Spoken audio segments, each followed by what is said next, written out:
주 안에서 항상 강하고 담대하게 자신감과 확신에 찬 모습으로 일해왔으며 인생이 일말의 아쉬움도 일말의 후회도 없다고 종종 고백했던 이송호 목사는 사도 바울이 그러했듯이 이제 모든 선한 싸움을 다 싸우고 달려갈 길을 온전히 마치고 성경적 믿음을 끝까지 지킨 후 파란만장했던 일생을 뒤로만 채 지난 22년 1월 26일 향년 84세의 나이로 육신의 장막을 벗고 하나님의 품에 안겼다.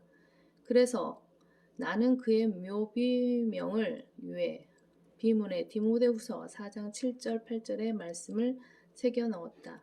내가 선한 싸움을 싸우고 달려갈 길을 마치고 믿음을 지켰으니 이후로는 나를 위하여 의의 면류관이 마련되어 있어 의로운 재판관이신 주께서 그날에 그것을 내게 주실 것이며 또 나뿐만 아니라 그의 나타나심을 사모하는 모든 사람에게도 주실 것이라.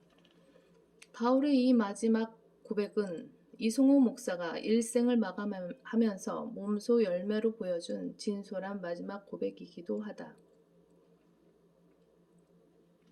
바울은 그의 영적인 아들인 디모데에게 잘 다스리는 장로, 목사들을 배나 존경할 사람으로 여기되 특별히 말씀과 교리에 수고하는 이들에게 그리할지니라 라고 권면했는데 실제로 우리는 하나님의 말씀과 교류에 수고한 진짜 목사들을 만나면 아낌없는 존경을 표해야 한다. 바로 피터 러크만 목사와 이송호 목사가 그러했다. 그들은 성경 말씀과 교류에 수고하는 것에 관한 한 집을 지키는 충실한 개와 부지런히 일하는 소나 말처럼 열심히 땀 흘려 일했다. 미국의 영적 부흥과 대각성을 주도했던 D.L. 무디가 1867년에 영국을 처음으로 방문한 적이 있는데 당시 하나님께서는 그의 생애와 그 사역에 있어서 대전환점을 마련해 주시려고 두 명의 위대한 사역자 조지 밀러와 찰스 스펄전을 만나게 해주셨다. 그들은 각각 기도와 설교 및 성경적 지식에 있어서 타의 추종을 부러워했던 하나님의 신실한 종들이었다. 당신은 무디와 조지 밀러의 만남, 무디와 찰스 스펄전의 만남, 과연 그들의 만남이 어떠했을지 생각해 본 적이 있는가? 생각만 해도 대단히 흥분되는 일이지 않은가?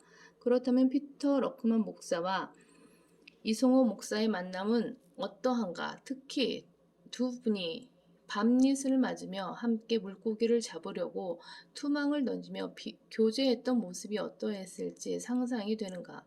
영어 킹제임스 성경에 관한 한 최고의 권위자요 진리의 지식에 관한 한 타의 추종을 부러워했던 피터 러크만 목사와 한글 킹제임스 성경을 번역한 이송호 목사의 만남은 실로 위대한 만남이었고 우리나라 교회사의 커다란 획을 그을 만한 역사적인 사건이었다.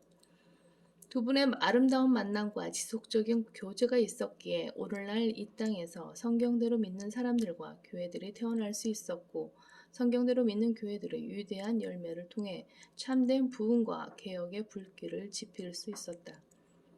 참된 신약 지역 교회인 성경침례교회를 통해 하나님께서 이루신 여러 가지 열매들, 특히 매월 1,000명씩 주님께로 이겨오는 구령의 열매들을 생각해보라. 234종류의 주옥같은 교리 서적들과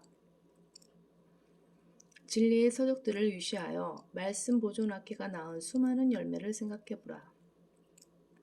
킹제임스 성경신학교, 서울 크리스찬 중고등학교, 초등과정 및 중고등과정, 교회 직영 어린이집을 통해 양성되는 훌륭한 인재들과 서울 솔로몬 학교 성경연수원에서 가르친 진리의 지식으로 성장해온 2,689명의 수료자에 대해 숙고해보라. 창간된 이래로 지금까지 단 한 차례의 중단도 없이 출간된 월간 성경대로 믿는 사람들과 개강 그날의 양식을 통해 진리에 눈뜬 수많은 사람은 또 어떠한가? 그뿐만 아니라 인터넷 방송 매주 140개국 시청과 전국에 있는 10개의 성경대로 믿는 지역 교회들이 수행하는 사역들의 풍성한 열매들도 진지하게 생각해보라. 무엇보다도 이 땅의 바른 성경인 한글 킹제임스 성경이 1994년에 출간된 이래로 지금까지 단 하루도 거르지 않고 매일 판매되어 25만 권 넘게 보급된 사실도 숙고해보라. 이것은 기적 중의 기적이다. 사실 우리나라는 예수 그리스도의 공중재림, 휴거를 바로 목전에 두고 있는 이 마지막 배교한 교회 시대에 참다운 성경과 참다운 복음과 진리를 전혀 맛보지도 못한 채 그냥 끝나버릴 수 있었다. 그러나 어려워서 못할 일이 없으시고 무에서 유를 생성하시는 전능하신 하나님께서는 이 마지막 시대에 그것도 이 한국 땅에 바른 성경을 이슈하여 바른 복음과 진리의 지식을 허락하심으로써 마지막 희망과 개혁의 불길을 일으킬 기회와 은혜를 베풀어 주셨다. 하나님께서 이성호 목사를 들어쓰시지 않았다면 이성호 목사,